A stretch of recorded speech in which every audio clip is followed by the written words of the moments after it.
अस्सलाम वालेकुम। Kaif 3 lecture 3 start हो गया जी हमारा। बात हम कर रहे थे फ़िलहाल, क्या बात कर रहे थे? ये बात कर रहे थे, हमने कॉस्ट की क्लासिफिकेशन पढ़ी थी, प्रोडक्ट कॉस्ट्स और पीरियड कॉस्ट।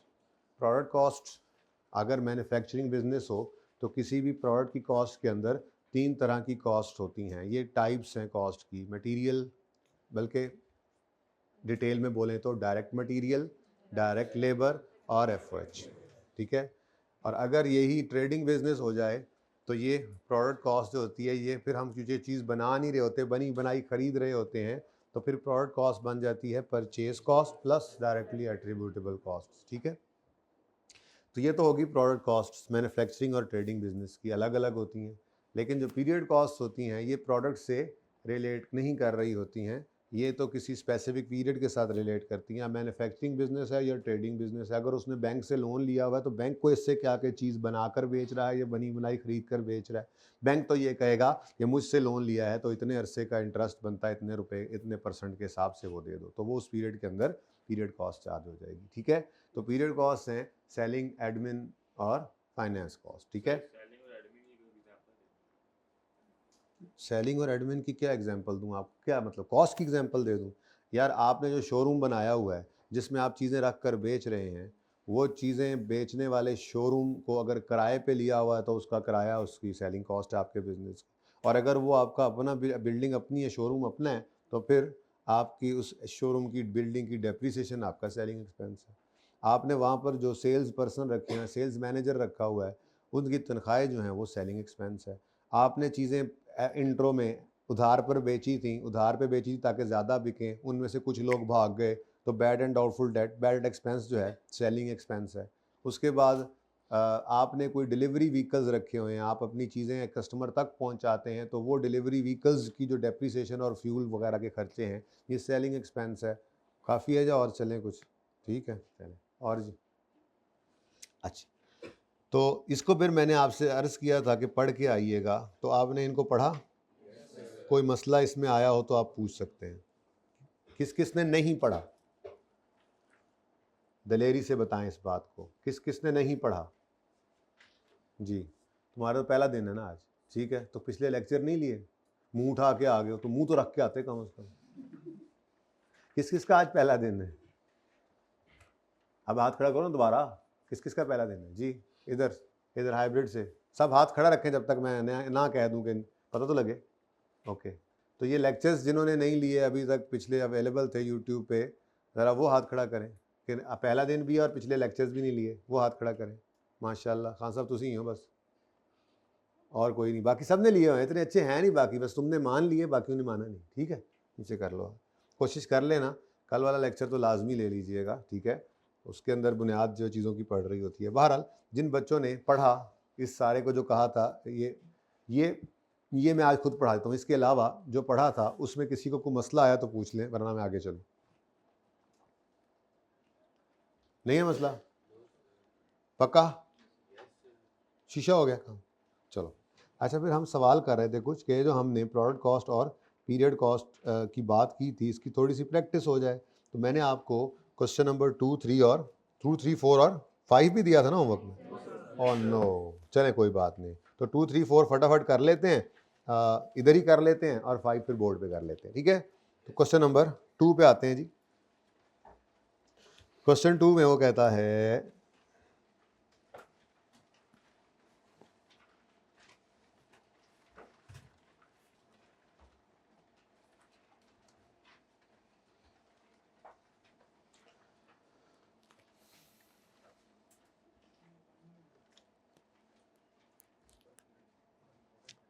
सॉरी जी, क्वेश्चन 2, क्योंकि आप लोगों के पास सोल्यूशन नहीं था, इस वजह से आपको नहीं पता आपका सही हुआ या नहीं, तो ये सरप्राइज पैकेज है, अभी अनफोल्ड होने का है। और अगर सही निकला, ओए कॉन्फिडेंस आ जाएगा। और अगर कोई छोटी मोटी गलती आई तो इतना पता होना चाहिए आपको कि वो सारा सवाल गलत नहीं होता, बल्कि सिर्फ उस एक आधी गलती के नंबर कटेंगे, तो फिर भी सवाल तो पास है। ठीक है, आधा सवाल सही हो जाए तो आपका सवाल पास है, लेकिन आपने आधा सही करना नहीं है, आपने कम अज़ कम मुश्किल से मुश्किल सवाल को भी 70-75% सही करना है। ठीक है, आसान सवाल ज़्यादा सही हुआ करेंगे आपके, और मुश्किल सवाल भी आप 70 to 80 कोशिश करेंगे 60-70% मुश्किल से मुश्किल सवाल आपका सही हो। ठीक है, इससे कम की तो कोई गुंजाइश नहीं है प्लीज़, ठीक है ना, ये अब आप ज़हन में रखिएगा। ओके, लेवल अपना आप बना लें इस तरह का। अच्छा जी, मैं वो फॉर्मेट वही ले लेता हूँ। चले, रिक्वायरमेंट पहले पढ़ते हैं हम। कहता है वही कैलकुलेट करो टोटल प्रोडक्शन कॉस्ट, बेहतरीन हो गया जी। Arshad limited is a furniture manufacturer. During the month ended 1000 tables were manufactured and sold with following cost incurred. अच्छा, पर यूनिट कॉस्ट मैंने कहा था पिछले सवाल में रिक्वायरमेंट डाल के तो किया था, अब इस सवाल में उसने नहीं कहा, तो खुद से नहीं करते रहा करेंगे ये काम। ठीक है, सही है। तो 1000 tables were manufactured and sold with following costs incurred.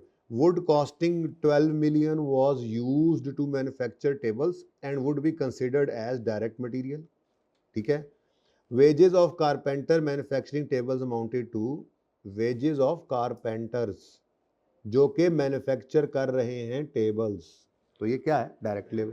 तो ऊपर डायरेक्ट मटेरियल आ गया। ठीक है, कंसीडर कर रहे हैं डायरेक्ट मटेरियल, ना भी कहते तो वुड है, वुड तो डायरेक्ट मटेरियल ही होना था। ठीक है, डायरेक्ट मटेरियल आ गया, डायरेक्ट लेबर आ गया।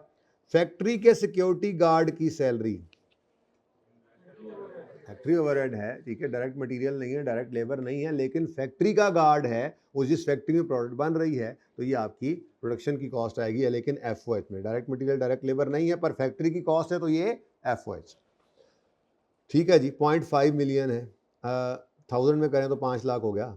ठीक है, a package of nails to hold table together were purchased and used at a cost of 3 lakh के तो सिर्फ आपने जो है वो कील ही खरीदे हैं। ठीक है, 10,000 टेबल्स 1000 टेबल्स बने हैं, तो 3 लाख के अच्छे किस्म के कील आ सकते हैं। ठीक है, और 10 lakh was paid for factory rent and utility, ये भी क्या है, एफओएच। ठीक है, तो ये डायरेक्ट मटेरियल हो गया, डायरेक्ट लेबर हो गई, फिर ये सिक्योरिटी गार्ड का 0.5 मिलियन जो आपने पे किया है, फैक्ट्री सिक्योरिटी गार्ड को जो पे किया है, ये क्या हो गया आपका, है असल में तो ये इनडायरेक्ट लेबर ना। ठीक है, इनडायरेक्ट लेबर है ना, बंदों को पैसे दिए हैं ना। ठीक है, नेल ये क्या है जी, इनडायरेक्ट मटेरियल है, तो ये भी कहाँ जाएगा, एफओएच में। ठीक है, इनडायरेक्ट, तो ये ज़रा याद कर रहे हैं हम चीज़ें जो हमने की थी। उसके बाद ये फैक्ट्री रेंट जो है, ये भी क्या है, ये एफओएच है। ठीक है, सही है। तो उसने क्या हमसे मांगा है, टोटल प्रोडक्शन कॉस्ट। मैंने आपसे कहा था कि असल तो आपने ये चीज़ बस ज़हन में रखनी है, ये सिखाया इसलिए गया है कि आपको पता हो सवाल के अंदर वो आपसे मांग क्या रहा है। वो सवाल में आपसे टोटल कॉस्ट मांग रहा हो, तो उसमें प्रोडक्शन कॉस्ट भी आएगी, पीरियड कॉस्ट भी आएगी। लेकिन अगर वो सवाल में आपसे कह रहा है सिर्फ प्रोडक्शन कॉस्ट निकालो, तो फिर सवाल में धोखा देने के लिए अगर वो सेलिंग, एडमिन, फाइनेंस कॉस्ट दे भी दे, तो आपने उससे धोखा नहीं खाना। प्रोडक्शन की कॉस्ट के अंदर ये छेड़खानियां कर सकता है ना वो आपके साथ, प्रोडक्शन की कॉस्ट के अंदर तो सिर्फ मटेरियल, लेबर और ओवरहेड्स हो गए। ठीक है, तो टोटल कॉस्ट भी मांग सकता है, पीरियड कॉस्ट अलग, प्रोडक्ट कॉस्ट अलग भी मांग सकता है, इवन सेल प्राइस मांग सकता है। तो सेल प्राइस मांगेगा तो वो भी आपको बताया था, सेल प्राइस के लिए टोटल कॉस्ट के अंदर आपने प्रॉफिट मार्जिन ऐड करना होगा। ठीक है, तो अभी क्या मांगा गया सवाल में, क्या मांगा गया सवाल में, टोटल प्रोडक्शन कॉस्ट। ठीक है जी, तो डायरेक्ट मटेरियल, डायरेक्ट लेबर और ओवरहेड्स। ठीक है, तो मुझे यहाँ पे चाहिए टोटल प्रोडक्शन कॉस्ट। वाह, जादू हो गया था।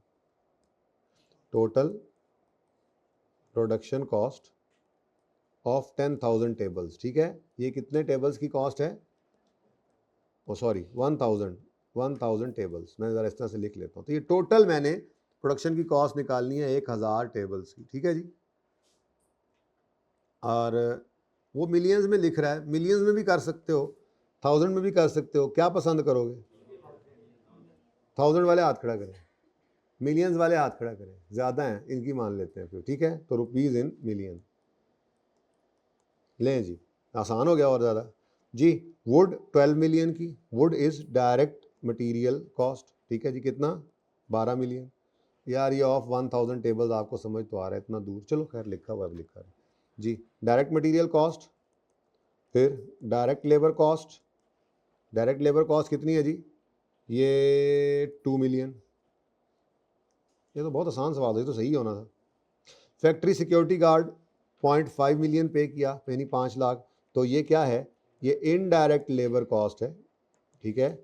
और ये FOH होती है, मैं यूँ ना लिख दूँ, थोड़ा सा ज़रा आपको वैसे रिवाइज करा दूँ। अगर वो कह देता ना प्राइम कॉस्ट निकालो, तो मैं इसका टोटल करता 14, तो ये 14 क्या बन जाता, प्राइम कॉस्ट। लेकिन उसने नहीं कहा अलग से, तो अगले सवाल में शायद कहा हुआ उसने, तो वहाँ कर देंगे। फिलहाल डायरेक्ट मटेरियल डायरेक्ट लेबर हो गया।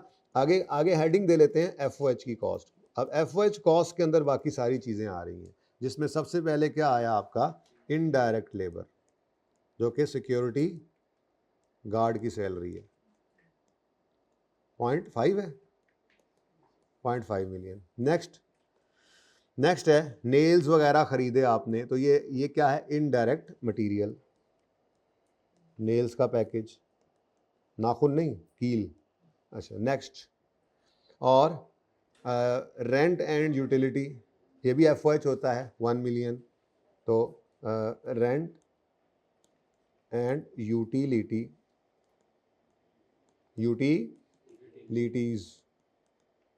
ठीक है जी, ये भी FOH होता है। कितना, ये ऊपर नेल्स कितने के थे जी, 0.3, और ये 1 मिलियन आ गया, ठीक है, 0.3 और 10 लाख आपका क्या है जी, किराया, ठीक है जी। ऐसे ही फिर अच्छा नहीं लग रहा, ज़रा ऐसे कर लेते हैं, ज़रा ऐसे दूर से नज़र आया आपको, है एक जैसे। अच्छा, ले जी, टोटल कॉस्ट कितनी आ गई आपकी, 15.8 मिलियन। जिन्होंने 1000 में किया होगा उनका 15,800, 15.8, ठीक है जी।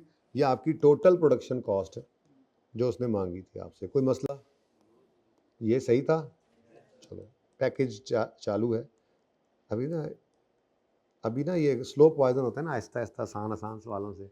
बेसिक्स में थोड़ा सा बच्चों को थोड़ा बहला फुसला के ज़रा ऐसे खुश कर लेता है बंदा, उसके बाद फिर ऐसा होगा ना, ऐसा कुछ नहीं होगा। बस आप रोज़ आते रहें, आपको हर रोज़ ऐसा ही लगेगा, यार इतना आसान है यार, ऐसे है। तरतीब से चलेंगे ना, बेसिक से उठा करेंगे, आहिस्ता आहिस्ता छोटे छोटे सवाल करते करते बड़े सवालों में पहुँच जाया करेंगे।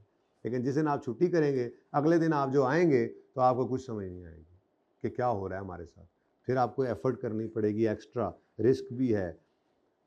सिर्फ लेट आ जाए ना बच्चा 10-15 मिनट, ठीक है, अब उसको कोई चीज़ समझ ना आए ना, बाकियों को भी नहीं आ रही होगी, वो चीज़ अगर मुश्किल होगी तो उसके दिल में पता है क्या आ जाएगी, वो कोशिश ही नहीं करेगा समझने की, उसके दिल में आएगा मुझे, मैं 10 मिनट लेट हुआ था ना, लगता है उसमें सर ने कोई ऐसी बात बोली थी जिसकी वजह से मुझे ना ये चीज़ समझ नहीं आ रही है, ठीक है। तो टाइम पे आया करें। नेक्स्ट क्वेश्चन है, again total production cost of shoes निकालनी है, ठीक है। तो निकाल लेते हैं जी, इसको ज़रा इधर ले जाते हैं थोड़ा सा।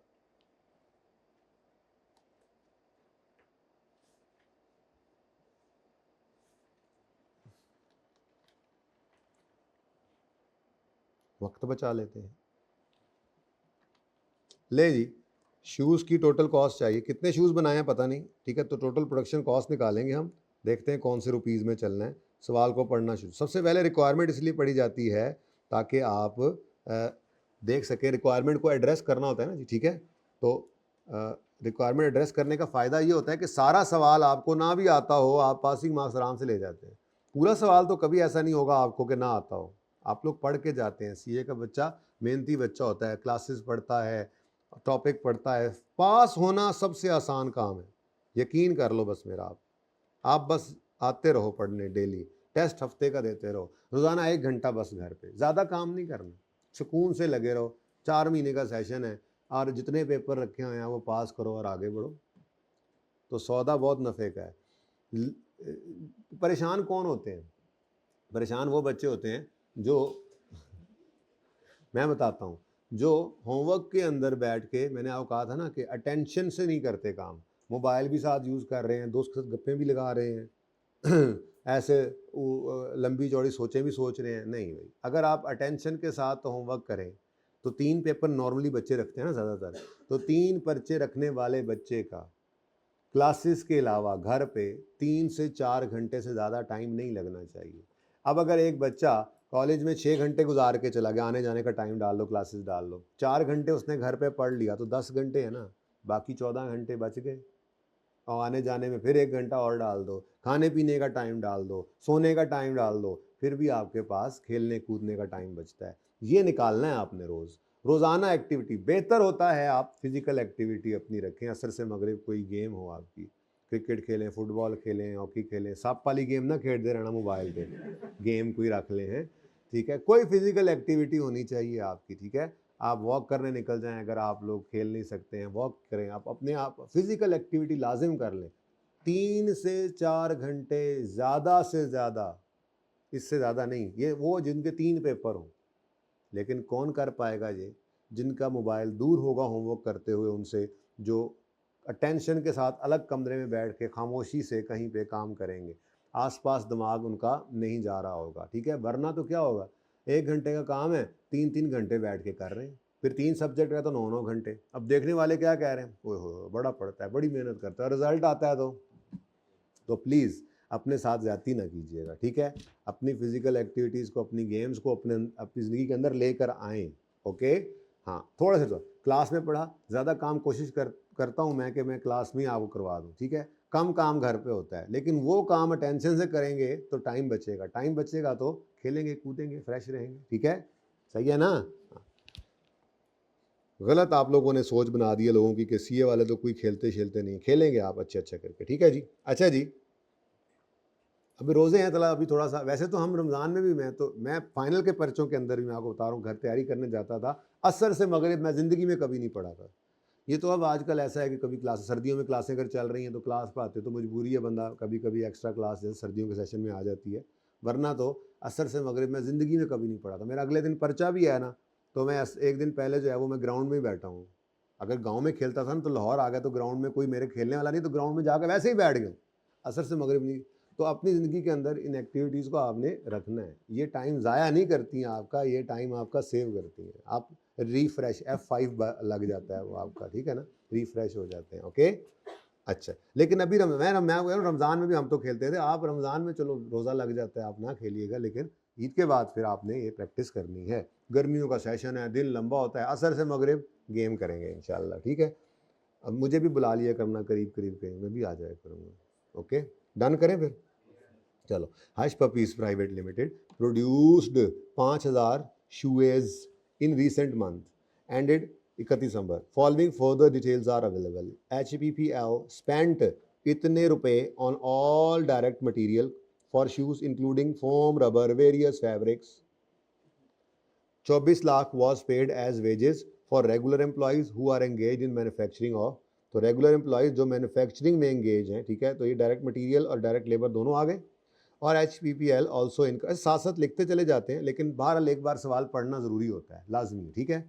अब आसान सवाल में आप बोर हो रहे हो थोड़ा सा, ठीक है, कोई बात नहीं, थोड़ा सा बोर हो लो, खैर है, ठीक है ना, ये बुनियाद है, इसको मैंने ऐसी तरह तरतीब से एहतियात से ही बनाना है, क्योंकि आगे चल के ना मैंने आपको टॉपिक से सिखाने होंगे। वहाँ पे चलते हुए मैं बस ये कहूँगा, हाँ भाई डायरेक्ट मटीरियल कॉस्ट निकालो।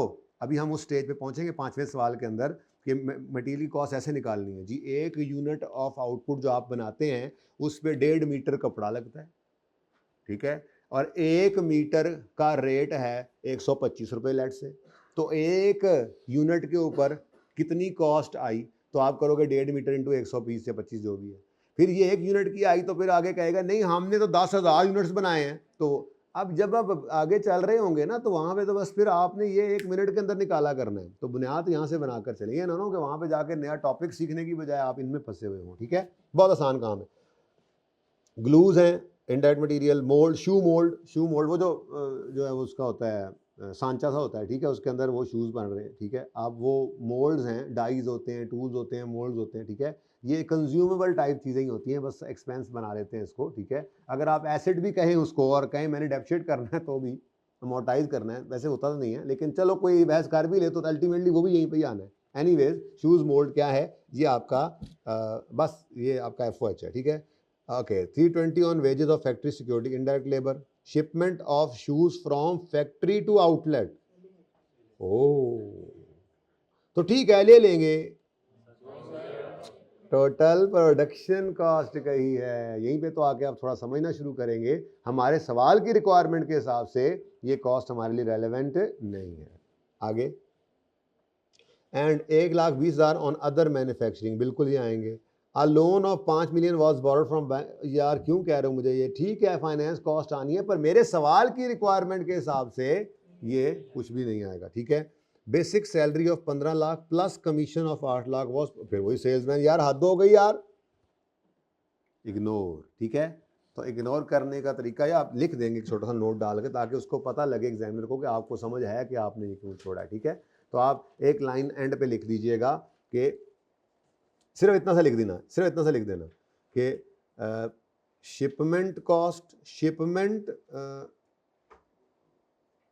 Shipment to outlets, shipment cost to outlets, interest expense and salesman salary commission etc are not a production cost, full stop।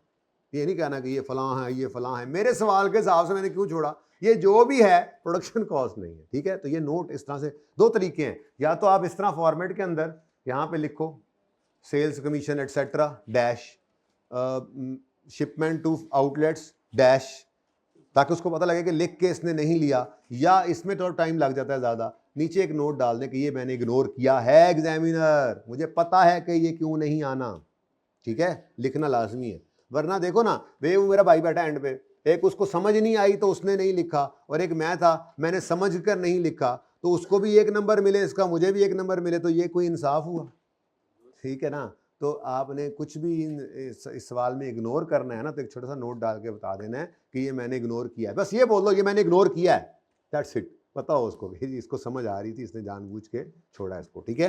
अच्छा चलें जी, सवाल तो फिर ख़त्म हो गया, जल्दी से करें फिर।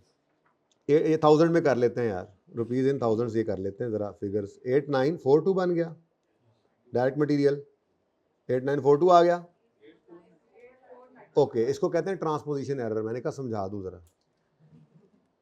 8492, मैं गूगलू मिट्टी जा रहा हूँ जी। डायरेक्ट लेबर कॉस्ट कितनी है 2400, ये प्राइम कॉस्ट बनती है, ठीक है जी, पर उसने मांगी नहीं अलग से। आगे चलें, 2 लाख ये क्या है आपकी इनडायरेक्ट मटेरियल की कॉस्ट है, ग्लू वगैरह, ये लिखने की जरूरत तो नहीं है, लेकिन चलो आपको समझाने के लिए लिख देता हूं मैं। ग्लूज कितना है जी 2 लाख, 200,000 है ना, ओके। नेक्स्ट है शू मोल्ड्स, बिल्कुल ये भी आपका इनडायरेक्ट मटेरियल कह लें इसको, ठीक है।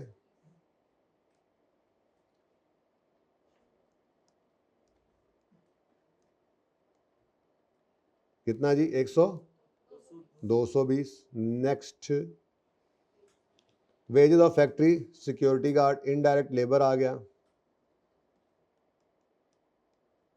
Security guard wages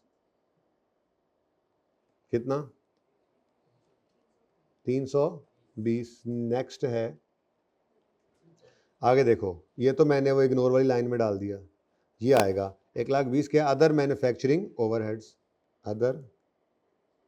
other FOH कितने 120। उसके बाद अगले दोनों भी क्या हो गए, तो एक लाइन में आपने कैसे लिखना है मैंने आपको बता दिया, ठीक है, okay. Shipment cost, interest and salesman expenses are not a production cost, therefore ignored, okay, ठीक है। तो टोटल कर दो 11, ठीक है जी। चल क्वेश्चन नंबर 4 पे आ जाए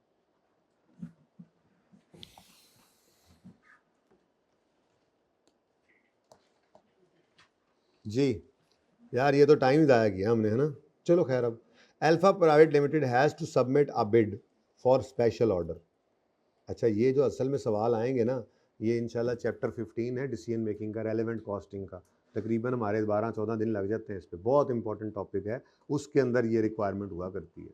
तो उसमें रेलेवेंट कॉस्टिंग प्रिंसिपल्स लगाकर हम कॉस्ट निकाला करेंगे, प्रोडक्शन कॉस्ट, फिर और उसके बाद दूसरी कॉस्ट भी, सेलिंग एडमिन भी डाल देंगे, टोटल कॉस्ट निकाला करेंगे, फिर उसमें प्रॉफिट ऐड करके ये बिड प्राइस निकाला करेंगे। बस सवाल ने फैल जाना है। फिलहाल जितनी बात वहाँ पर जाकर बेसिक्स से यूज़ होनी है वो यही है कि टोटल कॉस्ट निकाला करेंगे, उसमें प्रॉफिट ऐड करके सेलिंग प्राइस डिटरमिन करेंगे, ठीक है।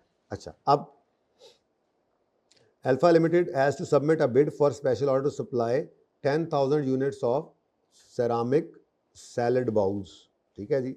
उन्होंने वो बाउल्स, सैलड बाउल्स जो हैं वो 10,000 बनाकर वह वो बेचने हैं, कुछ स्पेशल ऑर्डर उनको आया है। अब वो स्पेशल ऑर्डर के लिए, स्पेशल ऑर्डर जो होता है ना बेटा, ये नॉर्मली वन ऑफ कॉन्ट्रैक्ट जो होता है, ये स्पेशल उन्होंने एक अपनी डिमांड के हिसाब से एक स्पेशल बाउल मंगवाया है। तो ये हम रेगुलरली नहीं बना रहे होते, हमारी फैक्ट्री चल रही होती है लेकिन हमारे पास स्पेयर कैपेसिटी होती है। तो कोई इस तरह कस्टमर आ जाए तो हम कहते हैं चलो ठीक है, उसका ऑर्डर भी पूरा कर देते हैं। तो अब चूंकि वो एक स्टैंडर्ड प्रोडक्ट नहीं है, इसलिए उसकी स्टैंडर्ड सेलिंग प्राइस भी नहीं होती हमारे पास, तो हम उस स्पेशल ऑर्डर के फिर स्पेशल पैसे ही मांगते हैं। तो उसके लिए फिर हम डिसीजन लेंगे कि हमें कितना प्रॉफिट रिक्वायर्ड है कॉस्ट के ऊपर। तो वो सारी चीज़ें इंशाल्लाह आगे जाके तो तफसील से पढ़ेंगे। यहाँ पर कितनी ज़रूरत है वो तो देख लें। Following information pertains to its total estimated cost. मैंने आपको बेसिकली बिड प्राइस जो है ना, बिड प्राइस वो होती ही क्या है, सेलिंग प्राइस ही होती है। बिड प्राइस का मतलब क्या होता है कि आपने कितने में उसको बेचना है। आपने कस्टमर को कहा, वो उसने कहा भाईजान मुझे इस तरह की शक्ल के 1000 बाउल्स चाहिए, तो आपने उसको कोट करनी है अपनी प्राइस, तो वो सेलिंग प्राइस ही तो होती है कि भाई इतने रुपए का एक बाउल आपको हम बना कर देंगे। तो वारा खाता है तो ठीक है, बता दो, हम काम शुरू करें, एडवांस दे दो इतना, ठीक है। चल अच्छा जी, direct material cost would be 7400, direct labour cost would be 10,100, factory overhead cost would be 120% of direct labour. इसका मतलब क्या है? मतलब अगर डायरेक्ट लेबर 100 रुपया लगेगी तो 120 के FOH, अगर डायरेक्ट लेबर 200 लगेगी तो 240 रुपए के FOH। मतलब क्या है? मतलब ये होता है ना, देखो समझो इस बात को कि फैक्ट्री के अंदर आपकी फैक्ट्री के अंदर एक मशीन लगी हुई है, ठीक है, और साथ ही एक मजदूर भी काम कर रहा है, ठीक है। अगर मजदूर 1 घंटा काम करता है तो आप उसको 100 रुपये पे करते हो, ठीक है, और उस 1 घंटे में जो वो मशीन चलती है तो वो 120 रुपये की बिजली खाती है, ठीक है। तो मटीरियल की कॉस्ट आई जितनी भी, लेट्स से 400 रुपया का मटीरियल लग जाता है आपका 1 यूनिट पर, और 1 यूनिट आपका 1 घंटे में बन जाता है। तो 400 का मटीरियल लगा, उस पर 1 घंटा लेबर का लगा 100 रुपये और 120 रुपये FOH के, क्योंकि 1 घंटा ही मशीन चलेगी। मैं मिसाल के तौर पे समझा रहा हूँ। तो वो एक मशीन 1 घंटा चले तो 120 रुपये की बिजली या फ्यूल खा जाती है, ठीक है। तो ये मतलब होता है इसका। डायरेक्ट लेबर का उन्होंने जब परसेंटेज बना दिया तो मतलब ये है कि अगर अगर 1 रुपया लेबर का खर्चा आता है तो उसके इक्वलेंट ही 1.2 रुपये का जो है वो हमारी फैक्ट्री की मशीन जो है या FOH जो है उनका खर्चा आ रहा होता है। तो ये इस तरह से FOH के चैप्टर में आप देखेंगे रिलेट किया जाता है FOH को पर यूनिट निकालने के लिए। ये बेसिकली क्या है, ये डिफरेंट बेसिस हैं। ये यूनिट्स के हिसाब से भी यहाँ पे दिया हो सकता था कि एक यूनिट बनाने पर इतने FOH लगते हैं, ठीक है। एक लेबर आर अगर चले, एक लेबर अगर 1 घंटा काम करे तो इतने FOH लग जाते हैं, या मशीन 1 घंटा चले तो इतने FOH लग जाते हैं। इस तरह से 6 बेसिस हैं, FOH के चैप्टर में जाकर देखेंगे, ठीक है। फिलहाल तो इस 120% की समझ आ रही है। ये बड़ी सादा सी बात है कि अगर 100 रुपया लेबर कॉस्ट आएगी टोटल, तो 120 रुपये उसी टोटल वक्त के अंदर फैक्ट्री के अदर ओवरहेड्स की कॉस्ट आ जाएगी। तो अगर हमारी लेबर की कॉस्ट 10,100 आई है तो फिर 10,100 को 120% कर लोगे तो आपके FOH की कॉस्ट आ जाएगी। कोई मसला? अच्छा, in order to set bid price of order company wishes to add profit markup. ओहो, ये तो मैंने रिवाइज ही नहीं करवाया। चलो खैर, अभी गुजारा कर लेते हैं, उसके बाद फिर मेरे ख्याल में इसको भी रिवाइज कर लेते हैं। फिक्स वेरिएबल तो करना ही है हमने आज, जरा जल्दी से ये देख लेते हैं, ठीक है। मैं 5वां सवाल करा के फिर 6ठा 7वां 8वां आगे ढेर सारे फिर होमवर्क में दे दूंगा ना, ठीक है। ये वाली चीज़ें तो जो मसला होगा उनका सोल्यूशन मौजूद है, ठीक है। तो मैं फिर आपको थोड़ा सा मार्कअप मार्जिन रिवाइज कराऊंगा और उसके बाद हम फिक्स्ड वेरिएबल की डिस्कशन को स्टार्ट कर देंगे इंशाल्लाह, ठीक है। चलो, ये तो आखिरी पॉइंट है ना, पहले ज़रा रिक्वायरमेंट को 1 बाय 1 शुरू करते हैं। कहता है estimate production cost of special order. हाँ जी, तो क्वेश्चन नंबर 4 है हमारा। तो इसमें पहला पार्ट क्या कह रहा है जी, क्या कर दें, टोटल प्रोडक्शन कॉस्ट निकाल दें, ठीक है। ये तो बड़ी अच्छी बात है। तो सवाल की जो रिक्वायरमेंट होगी, ये छोटी छोटी ना वही इलस्ट्रेशंस हैं, ठीक है ना, छोटी छोटी इलस्ट्रेशंस हैं, ओके, मर्जी से बनाई हुई हैं, आसान। तो आपने ये नहीं, यही पर्चे में आता है, लेकिन यही पर्चे में आ रहा होता है, आपस की बात है। बस फ़र्क ये होता है कि वो एक बड़े सवाल के अंदर ये छोटी छोटी चीज़ें इकट्ठी होकर सवाल बड़ा बना देती हैं। तो बड़ा सवाल कहाँ से बनता है, यहीं से बना, ठीक है जी। टोटल प्रोडक्शन कॉस्ट में डायरेक्ट मटेरियल की कॉस्ट आएगी, डायरेक्ट लेबर की कॉस्ट आएगी और FOH की कॉस्ट आएगी। तो डायरेक्ट मटेरियल कॉस्ट रुपीज़ में ही करो जी अब तो, कितनी है जी, छोटा सा सवाल है। डायरेक्ट मटेरियल कॉस्ट कितनी है? 7500, डायरेक्ट लेबर 10,100 और FOH 120% ऑफ 1,100, ठीक है। तो डायरेक्ट मटेरियल कॉस्ट कितनी जी? डायरेक्ट लेबर कॉस्ट जी 10100 और FOH की जो कॉस्ट है ये 10100 का 120% या 1.2 कह सकता हूँ। इतनी को मैथ आती है? 10,100 का 120% लिखना हो तो 120% को इस तरह से लिख सकता हूँ ना, 120 पर 100 है ना, तो 120 डिवाइड बाय 100 करोगे तो 1.2 ही बन जाएगा। इन्हीं को मैथ आती है ना। चलो जी 1 2 1 2 1 2 बस भी करो 1 2 1 2। अच्छा सॉरी जी बेटा, टोटल प्रोडक्शन कॉस्ट 29720, ठीक है जी। Requirement A is over. क्या कहता है जी रिक्वायरमेंट बी के अंदर, क्या मांग रहा है? प्राइम कॉस्ट किसे कहते हैं? वो जो मैंने कल आपको एक लाइन के अंदर सारी वो बताई थी ना जी तरतीब, वो इसीलिए बताई थी कि आपसे वो कुछ भी पूछ सकता है इस तरह की बात, ठीक है, तो आपको पता होना चाहिए। वो जो हमने एक लाइन के अंदर लिखा था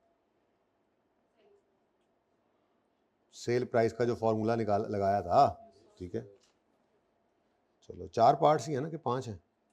4 है, चलो अच्छी बात। लो जी अपना काम तो हो गया जी। प्राइम कॉस्ट, क्या क्या चीज़ें मिलकर प्राइम कॉस्ट बनती हैं?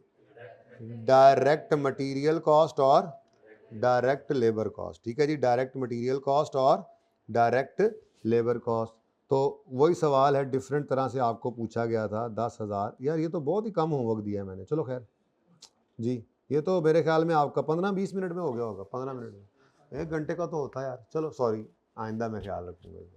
एक दफ़ा की माफ़ी दे दो मुझे, इस दफ़ा तो माफ़ कर दो, आइंदा ख्याल रखूँगा जी। बोलो 17600। नेक्स्ट इज कन्वर्जन कॉस्ट किसे कहते हैं जी? हेडिंग चेंज कर देता हूँ जी। हेडिंग क्या है? Prime cost. और बी जी सी पहले यही कर लेना, बाद से पढ़ लेना मैंने, ठीक है। कन्वर्जन कॉस्ट, भाई कन्वर्जन कॉस्ट किसे कहते हैं? मटेरियल को रॉ मटेरियल को फिनिश गुड में कन्वर्ट करने के लिए आपके 2 रिसोर्सेज यूज होते हैं, एक आपकी लेबर और दूसरा आपकी फैक्ट्री के अंदर बाकी मशीनें ये वो लटरम पटरम, यानी FOH। तो कन्वर्जन कॉस्ट, यार ये किया तो था, शक्लें ऐसे बना के। अच्छा हाँ, वो भी तो आए हुए हैं ना जो आज आए हैं मेहमान, उन्हें ग्रामी, उन्हें क्या पता कि क्या बातें कर रहे हैं, ठीक है। इनका ख्याल था कि पहले 1-2 दिन उन्होंने ऐसे ही बस आएँ बाएँ शाएँ करनी है। इतना टाइम है हमारे पास, हम आएँ बाएँ शाएँ करें जी? कहते यस सर। सेल प्राइस क्या फॉर्मूला लिखाया था? तो इस दिन मैंने आपको इसी दिन बता दिया था, शायद ये पहला दिन ही था। डायरेक्ट मटेरियल और डायरेक्ट लेबर मिलकर क्या बनती है? Prime cost. डायरेक्ट लेबर और FOH मिलकर कहा जाता है इनको कन्वर्जन कॉस्ट, ठीक है। अलग अलग इनको नाम दिए गए हैं। तो ये कन्वर्जन कॉस्ट जो है ये डायरेक्ट लेबर और FOH है, ठीक है जी। तो डायरेक्ट लेबर कॉस्ट और FOH की कॉस्ट जो है वो आपने ले लेनी है जी। डायरेक्ट लेबर कॉस्ट 10,100 था ना जी, और FOH की कॉस्ट ये इसी 10,100 का 120% है। ये कितना आपने बताया था? 12120 121, टोटल बताओ 222220। सुभान अल्लाह। और आखिरी क्या है जी? Bid price. अच्छा, बिड प्राइस का फार्मूला तो होता है टोटल कॉस्ट पहले निकाल के फिर प्रॉफिट ऐड करके फिगर निकालना। लेकिन चूंकि मैं ए पार्ट के अंदर टोटल प्रोडक्शन कॉस्ट निकाल चुका हूं तो मैं दोबारा से, यानी वैसे सवालों के अंदर नॉर्मली वो ये वाला पार्ट ही होता है। ये तो सिर्फ आपको सिखाने के लिए 2 चीज़ें डाल दी ना कि इनका भी पता होना चाहिए कि ये क्या है। प्राइम कॉस्ट किसे कहते हैं, कन्वर्जन कॉस्ट, क्योंकि डेटा कभी इस तरह से गिवन होता है तो आपको एक्सट्रैक्ट करनी पड़ती है मतलब की चीज़ें ना, इसलिए बता दिया। वरना नॉर्मली ये ए रिक्वायरमेंट के साथ ही अटैच कर देता है, यानी कि ए रिक्वायरमेंट ये होगी बिड प्राइस निकालो total production cost plus profit हम कर देते हैं। वो बीच में ऐसे ज़रा नाम ज़रा पक्का करने के लिए बता दिया, ठीक है। तो बिड प्राइस के लिए आपको टोटल प्रोडक्शन कॉस्ट चाहिए होती है, जो कि अब दोबारा मैं नहीं लिखूंगा तफसील से एक एक करके। टोटल प्रोडक्शन कॉस्ट मैंने रिक्वायरमेंट ए के अंदर निकाल ली हुई है 720। ठीक है जी। अब अगली बात,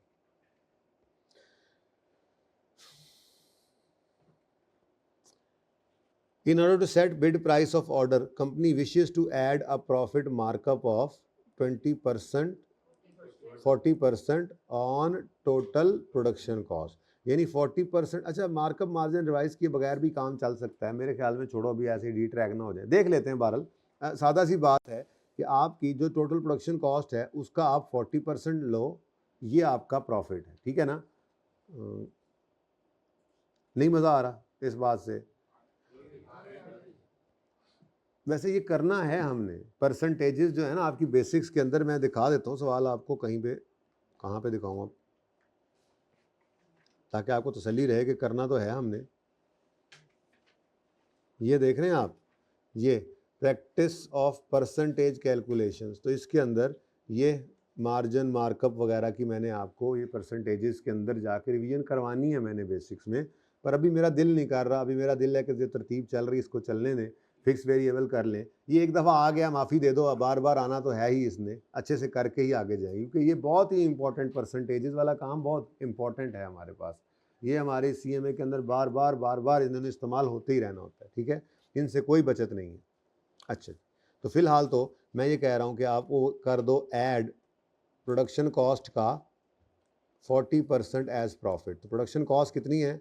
29270 टोटल प्रोडक्शन कॉस्ट आ गई। इसका 40% लें तो कितना आता है? हाँ, रोज़ा भी है ना मेरा। 11888 जी, 41608 41608। ये आपके पास क्या आ गया जी? Bid price. ठीक है, तो बिड प्राइस यहाँ पे लिखना चाहिए था, खैर चले ऊपर लिखा हुआ था, सॉरी। बाकी इस तरह से जो रिक्वायरमेंट है डन हो गया जी। ये क्वेश्चन नंबर 4 तक कोई मसला है तो बताएं।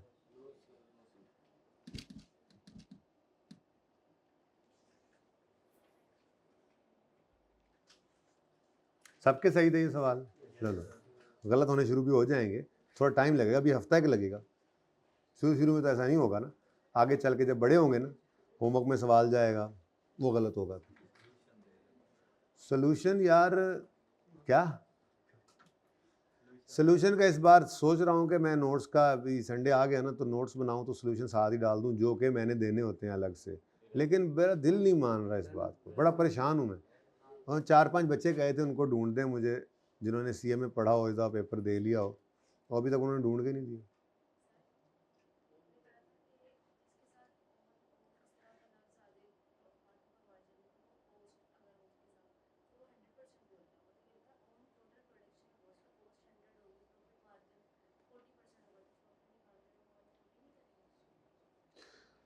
बेटा असल में ना मैं प्रॉफिट की फिगर निकाल रहा हूँ। अगर आप इसको उस तरह से भी कहें तो ये इस तरह है कि आपको गिवन है। वैसे ये मैं इस डिस्कशन में तो तभी जाता जब मैं मार्कअप मार्जिन की रिवीजन करा देता। मैंने कहा रहने दो, पर आप नहीं रहने दे रहे। ये हम सुनते लो ज़रा, ये कॉस्ट है ना, कॉस्ट, इसको आप 100 कह रहे हैं तो आपने क्या निकालना है? 40। नहीं, आपने बिड प्राइस नहीं निकाली ना, आपने कॉस्ट को डिवाइड किया 100 से, तो मल्टीप्लाई 140 से करेंगे तो ये 414608 आएगा। पर मैंने सिर्फ ये किया कि मैंने ये समझाया ही नहीं ना, इसलिए मैंने सिर्फ ये पहले निकाल लिया, बस, और कुछ भी नहीं है। तो अगर आप उस तरह से करेंगे तो आपकी ये फिगर निकलेगी, ये फिगर निकल आएगी। तो फिर बैलेंसिंग प्रॉफिट निकालना, पर छੱਡ दो ना, हाले भी रहने दो, करेंगे इंशाल्लाह इसको, भी मुझे ना बहकाओ। शैतान कैद है, तुसी ना बनो मेरे शैतान। अच्छा जी, नंबर 5 क्वेश्चन है, अच्छा सवाल है, इसको कर लेते हैं ज़रा, उसके बाद फिर 6, 7, 8, 9, 10 जहाँ तक मेरा दिल करेगा आपको होमवर्क मिलेंगे। ठीक है, और छोटे छोटे सवाल होंगे, और कोशिश करूँगा इतने की हों कि आपका 1 घंटे के अंदर हो जाए, उससे ऊपर होने लगेंगे तो रोक देंगे। ठीक है, और फिर हम फिक्स वेरिएबल को स्टार्ट करने की कोशिश करेंगे। ज़रा मैं कोशिश करता हूँ इस सवाल को जल्दी कर लें। ठीक है, अच्छा जी, कंपनी ने प्रोड्यूसे हैं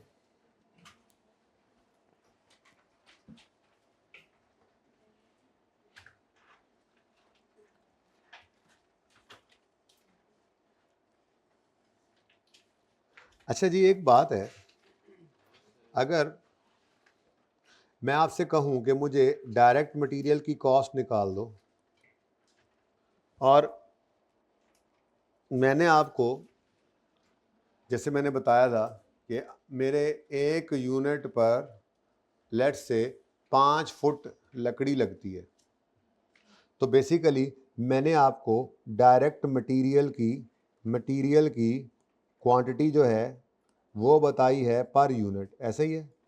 मटेरियल क्वांटिटी मैंने आपको पर यूनिट बता दी, और साथ ही मैंने आपको बताया अच्छा जी 5 फुट तो लकड़ी लगती है, और लकड़ी का 1 फुट 2500 रुपये का है।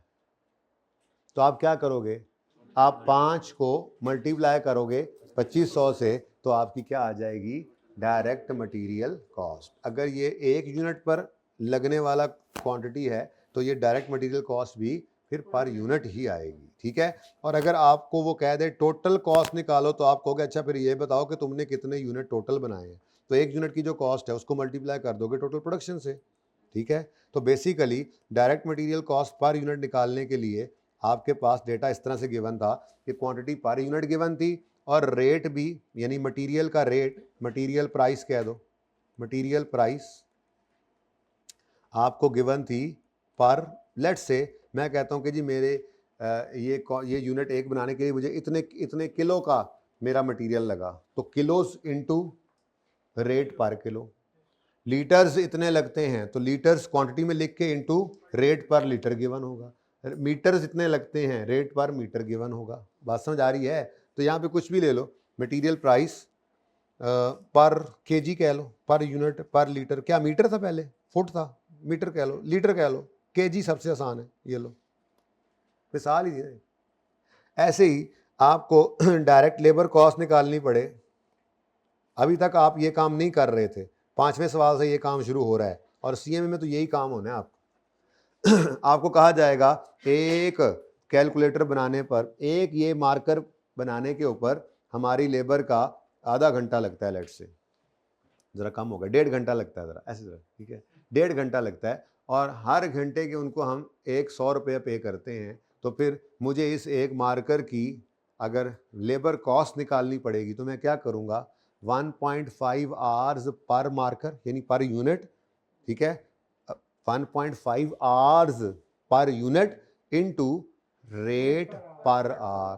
तो ये मल्टीप्लाई करने से मेरे पास क्या आ जाएगा, मार्कर वापस कर देना, क्या आ जाएगा जी, डायरेक्ट लेबर कॉस्ट। तो ये तो मैंने वैसे ही आपको ज़रा फॉर्मूला लिख कर बताया। तो आपको यूं गिवन होगा अक्सर सवालों में कि जी labour hours required per unit, अगर वो per unit direct labour cost निकालनी है तो वो आपको क्या करेगा, hours required to produce 1 unit और लेबर रेट पर आवर दे देगा, आप उनको मल्टीप्लाई करके अपनी कॉस्ट निकाल लोगे, ठीक है। बुनियादी बातें हैं पर बहुत से ज़्यादा इंपॉर्टेंट हैं, आपको अंदाज़ा होने लग ही जाएगा 2-3 दिनों में ही, बस ये बेसिक ख़त्म कर लेना। Labour hours per unit into labour rate. आखिरी क्लास में भी जाके बच्चों को मैं कह रहा था, हाँ भाई सुनाओ फिर, बेसिक्स में मेहनत करने का फ़ायदा हुआ था, वो आखिरी क्लास में भी कह रहे होते हैं कि यकीन माने भाई उसके बगैर बचत नहीं। हालांकि इतनी आसान बात है, ठीक है। तो लेबर रेट, बस आपने पूरा ध्यान रखना है, लेबर रेट पर आवर, ठीक है जी। तो ये आपको आवर्स पर यूनिट से को मल्टीप्लाई कर दोगे, जो रेट आप उनको पे करते हो, तो 1 यूनिट की कॉस्ट आ जाएगी। और अगर वो कहने नहीं 1 यूनिट की कॉस्ट नहीं, आपको, आप मुझे बताओ कि अगर मैं 15,000 यूनिट इस साल के अंदर बना चुका हूँ तो मेरी डायरेक्ट लेबर कॉस्ट टोटल कितनी आएगी, तो भैया पर यूनिट निकल आ गया, तो मल्टीप्लाई में टोटल प्रोडक्शन कर दोगे तो टोटल कॉस्ट आ जाएगी। मसला क्या है, ठीक है। पर यूनिट कॉस्ट निकल आया तो उसको टोटल करना कौन सा मसला है, टोटल निकल आया तो यूनिट्स पता हो तो पर यूनिट करना कौन सा मसला है, ओके। चलिए, अच्छा जी, तो कंपनी ने प्रोड्यूस किए हैं 5,000 units during the period, each unit requires 3 metre cloth which is purchase from a supplier at a cost of 1500 per metre.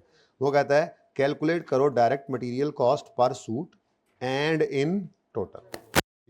पहला सवाल तो सुकून से फिर कर लेते हैं। मार्कर दे दें मुझे, मार्कर कहाँ है, वहाँ तो नहीं है, यहाँ होने चाहिए मेरे मार्कर्स, किधर हैं, कहाँ, ओके रख दे, पता नहीं ये कब के हैं, रख दे, ये मेरे ख्याल में तो नहीं है मेरे। चलो अगर लिख दे तो ठीक है, वरना फिर वन नोट मार्कर्स मंगवा लो भाई, सुते रहा करो। रोजे हैं ना? आप लोग तो जाग रहे हैं ना? सचमुच? ये कितनी उंगलियां हैं? पुराने स्टूडेंट ना जो नए थे उन्होंने 5 बोला। क्या यार 2 मिनट चुप कर जाते हैं आप लोग, ठीक है। अच्छा जी क्वेश्चन नंबर 5 कर रहे हैं। 6 बोला, मैं 6 लिखने लगा। नोट्स का पेज 10 है, ठीक है। अच्छा जी, तो ठंडे सांस ना भरो, हाय हाय जी। पार्ट 1 क्या मांगा है जी उसने? Direct material cost per suit चाहिए उसको, ठीक है। तो direct material cost per suit कोई मसला नहीं है जी। आप क्या करोगे जी, आप जाकर देखोगे, ये मैंने एक बार लिख दिया, मैं बार बार ना लिखूं तो काम चलेगा? ये एक बार लिख दूं फिर चलेगा? Material quantity per unit, a company produce 5000 suit, ये तो 5000 टोटल सूट बने ना, इसको साइड पे रखो। During the each suit required 3 metre cloth, तो मटेरियल की क्वांटिटी पर सूट यानी पर यूनिट, इस देखो यूनिट जो भी हम जो चीज बना रहे हैं जिस चीज को हमने बेचना है या जिसकी कॉस्ट हम कैलकुलेट करने में इंटरेस्टेड हैं, मोबाइल तो वही यूनिट है ना। कॉस्ट यूनिट कहते हैं इसको, क्या कहते हैं? Cost unit. अगर मैं एसी बना रहा हूं तो मेरे लिए एक एसी कॉस्ट यूनिट है। अगर मैं ये बल्ब बना रहा हूं तो मेरे लिए एक बल्ब एक कॉस्ट यूनिट है। अगर मैं ये सूट बना रहा हूं तो एक सूट मेरे लिए एक कॉस्ट यूनिट है। तो मेरा जो काम है, जो चीज मैंने बनाकर बेचनी है, उसी की कॉस्ट निकालने में मैं इंटरेस्टेड हूं ना, ठीक है। तो यहाँ पे पर सूट पर यूनिट कह सकता हूँ ना, पर यूनिट। मेरे लिए यहाँ पे यूनिट क्या है? सूट, ठीक है। तो बहरहाल कितने मीटर कपड़ा लगता है जी एक सूट पर? 3 मीटर पर सूट लगेगा। बोलो, 3 मीटर पर सूट। ये आज बस 1-2 बार ऐसे लिखूंगा मैं, उसके बाद ये पर्चे में इस तरह से लिखने की कोई जरूरत नहीं होती। पर सूट लिखो और पर बस 3 लिखो, सिर्फ 3। अभी बताता हूं कि पर्चे में कैसे करेंगे आप, लेकिन फिलहाल पर्चे वाली बात नहीं, फिलहाल ऐसे ही करेंगे। तो 3 मीटर पर सूट इनटू, अच्छा अब ये तो आ गया एक यूनिट पर कितना कपड़ा लगता है। अगली बात, 1 मीटर कपड़े का कितने का आता है? 1500 का। तो आपने अगर 3 मीटर लगाया है तो 4500 का मटेरियल लग गया, सादा सी बात है, ठीक है ना।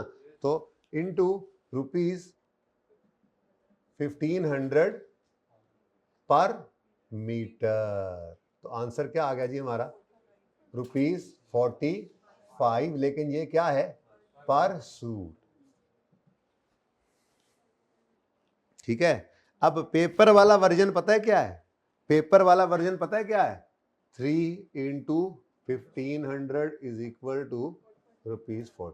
पागल नहीं है, ये सब लिखते रहेंगे पर्चे में। आप इतने वेले हैं, पेपर में बैठ के ये करेंगे आप, ठीक है। लेकिन अभी लिखते रहें 2-4, क्योंकि अभी हम सीख रहे हैं, सीखने का जमाना है, ओके। तो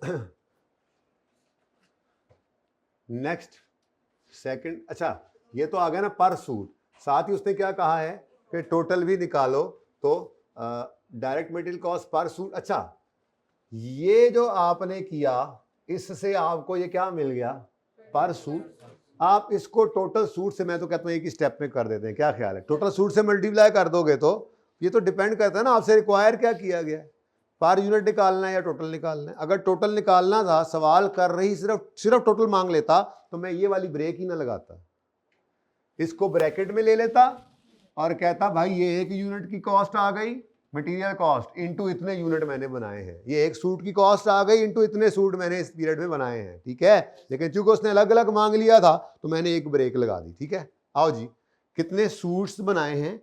5000 सूट्स। अब एक सूट अगर 45 रुपए का, एक 4500 कपड़ा लगा है, अगर एक सूट पे 4500 रुपए का कपड़ा लगा है, 4500 रुपए का कपड़ा लगा है, 3 मीटर कपड़ा था, पर मीटर रेट 1500 था, तो एक सूट पर इतना थोड़ा, चलो, तो एक सूट पर 4500 रुपए का कपड़ा लगा है, ठीक है। अब वो कहता है टोटल इस पीरियड के अंदर कितनी कॉस्ट आई क्लॉथ की, डायरेक्ट मटेरियल की। तो हमने कहा जी कितने यूनिट्स बनाए हैं आपने, सूटें कितनी बनाई हैं? तो उसने कहा जी सूटें मैंने 5000 बनाई हैं। तो 5000 सूट्स के साथ मल्टीप्लाई कर दें जी आप, ये आपका आंसर आ जाएगा टोटल ₹2 ये पेंटा कितना होता है पेंडू जा बनना वा पेंटा जीरो पेंटा ते पेंडू है भी मिलता जुलता टेट्रा कितना होता है हाँ हेक्सा यार ये भी सीखना पड़ेगा मुझे यार अच्छा चले आप लोगों के साथ रहना है अगर तो चले जी अच्छा जी ये पर यूनिट ये पर सूट कॉस्ट थी और जब इसको मल्टीप्लाई किया 5000 से तो ये टोटल कॉस्ट आ गई कोई मसला चल आसान सवाल है ठीक है असल में ना सारा काम यही था तो ये थोड़ी प्रैक्टिस करनी है आप तेजी से करें इसको ठीक है आगे बढ़ो जी क्वेश्चन सेकंड क्वेश्चन है each unit of a product uses 5 kg of material X which is purchase from supplier at a cost of 70 रुपए per kg during the period 3000 units were produced direct material cost निकालो per unit और in total अब जरा तेजी ले आओ ठीक है तो सेकंड क्वेश्चन है सेकंड पार्ट है इसका डायरेक्ट मटेरियल कॉस्ट मुझे चाहिए ठीक है डायरेक्ट मटेरियल कॉस्ट छोड़ो अब तरतीब से चलते हैं ना पर यूनिट तो नहीं चाहिए वो आगे टोटल तक मैं पहुंच गया क्योंकि मुझे यूं लिखना चाहिए था डायरेक्ट मटेरियल कॉस्ट अब सही है क्यों मैं डायरेक्ट मटेरियल कॉस्ट लिख रहा हूँ यही इसी लाइन में ही मैंने direct material cost per unit भी निकाली हुई है और यूनिट से मल्टीप्लाई करके इसको टोटल भी निकाला हुआ है तो पार्ट 2 के अंदर भी मुझे डायरेक्ट मटेरियल कॉस्ट चाहिए पहले पर यूनिट निकाल लेता हूँ फिर टोटल निकाल लूंगा ठीक है अब एक यूनिट बनाने पर कितने केजीज एक्स के लगते हैं तो 5 kg पर यूनिट चाहिए और हर केजी एक्स का मुझे मिलता कितने का है तो एक यूनिट बनाने का अपनी प्रोडक्ट का एक यूनिट बनाने का के लिए मुझे कितना एक्स मटेरियल कितने रुपए चाहिए एक्स मटेरियल के लिए तो 5 इंटू 70 कर देंगे 300 तो 3 kgs पर लिख दो चलो एक दफा और लिख दो एक दफा और लिख देता हूँ 5 है अच्छा हाँ एक दफा और लिख देता हूँ ये वाला फिर नहीं लिखूंगा तो 5 kgs पर यूनिट आ गया बल्कि लिखता रहता हूँ आज खैर है इंटू ₹70 पर kg अब ये जो आंसर है अगर वो पर kg मुझसे ना ये पर यूनिट मुझसे कॉस्ट ना मांगता तो मैं ये वाला आंसर ना निकालता टाइम जाया ना करता बल्कि मैं यहां पर लगाता ब्रैकेट इनटू टोटल यूनिट्स करता और टोटल कॉस्ट निकाल देता लेकिन चूंकि उसने मुझे कहा पर यूनिट भी निकाल दो टोटल भी निकाल दो तो मैं फिर उसने क्या खुद इसीलिए बनाया जरा पक्का हो जाइए ठीक है अब ये क्या पर यूनिट कितनी कॉस्ट आ गई तो ये ₹350 पर यूनिट यानी अगर आपने एक यूनिट बनाना है तो उसके ऊपर 350 रुपए का मटेरियल एक्स आपका लगेगा लेकिन इस पीरियड में आपने टोटल कितने टोटल कितने अपने यूनिट्स अपनी प्रोडक्ट कितनी बनाई है 3000 तो फिर 3000 से मल्टीप्लाई करोगे तो टोटल इस पीरियड के अंदर आपको जितना कॉस्ट आपकी लगी मटेरियल एक्स पर वो निकल आएगी तो into 3000 units is equal to 105 टेट्रा अच्छा सही है पेंडू आदमियों को तंग करते हुए यार तुम लोग शहरी बच्चे हो हैं अच्छा जी तो ये कुछ भी नहीं लिखना ऐसे मैं पर्चे वाला वर्जन अगर आपको बताऊं तो वो ये है मैं फिर बता दूं 5 इंटू 70 और अगर इकट्ठा करें तो इंटू 3000 लेकिन चलो अगर वो कहता है यहाँ तक ले आओ तो इंटू बस ये आंसर ठीक है यहाँ पे बस रुपीज़ लिख लेना आंसर में सिर्फ ठीक है तो पेपर का वर्जन है पार्ट 2 शुरू करना है करें